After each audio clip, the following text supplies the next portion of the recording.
Ze praten natuurlijk al weken over van stemmen en wat alle dingen zeg maar, binnen van keuzes.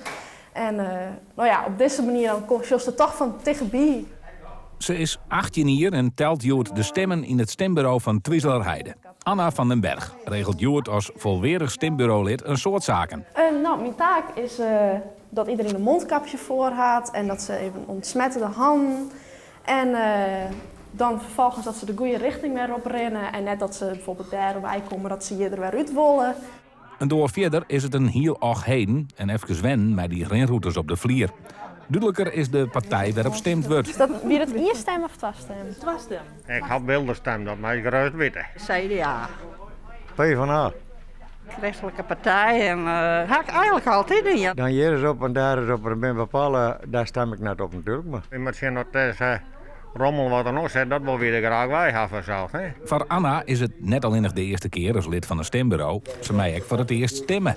En we mijn potlin.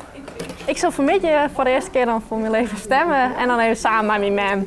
Oké, ja. Wat vies daarvan? Dat is het eerste stemmen meest. Bijzonder. Ja, ik vind het wel een bijzondere gebeurtenis. Het moelkapje is verplicht en in het stemlokaal hier smiet dat in enkele gevallen wat gedoog op. Ik zeg dat jouw stem zonder molkapje. Wat had dat ding erin? Ik ben een longpatiënt. Oké, ja. Dus daar heb ik ontgraving voor. Sa. Wat vies er ontnood daarvan? Ik vind het leuk. Ja, leuk om te doen. Ja? Oh, de stem kan je erin. Voor Anna zal het nog een lange jong worden, want het tellen van de stem kan bij die hege opkomst wel eens een dreig putje worden. Nou, ze staan voor 8,5 voor de door. Het zei wel wat. Ja, iedereen vindt het heel belangrijk van me. Ja, daar maar erin inderdaad. Fijne dag nog.